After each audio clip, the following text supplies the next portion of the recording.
Егіз жүрек. 4 бөлім.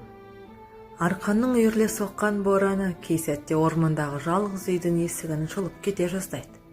Ақсақалдың әңгімесіне беріліп отырған біз ондайда селк кете қаламыз. Сәлден соң ақсақал сыбырға көшті. Ауық-ауық пысылдап ұйықтап жатқан балаларға қарап қояды.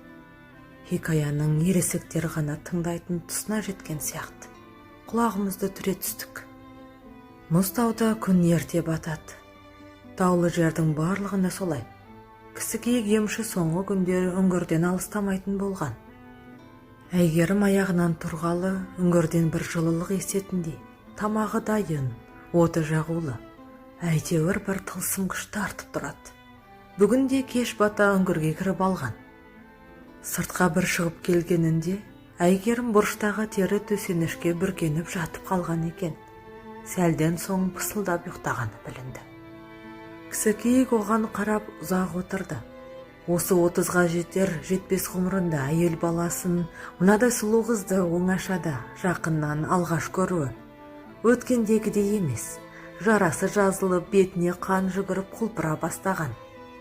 Бір кезде қыз ұйқы сұрап әлденені күбірлеп, бір жағына аунап түскен. Үстіне жамылғаны да сусып түсе берген. Бұрышта өлімсей жанған отынның жарығы оның сәл ашылған кеудесіне түскенде Кісікейік қалай жақындағанын да сезбей қалды. Қолы дірілдеп, ұйқыдағы арудың білегінен ақырын сипаған.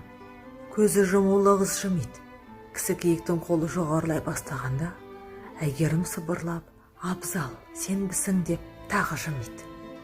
Кісікейік тез есін жиып, қолын тартып ала қойды.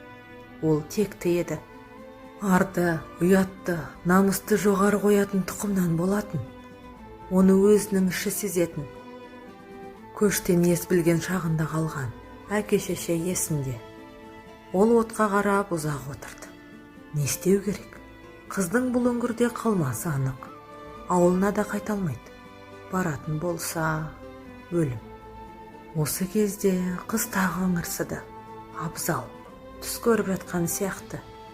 Кісікейік сөне бастаған отқа бір-екі отын тастап, орнынан тұрды. Қыз жаққа бір қарады да сыртқа беттеді. Бір шешімін тапқан сияқты.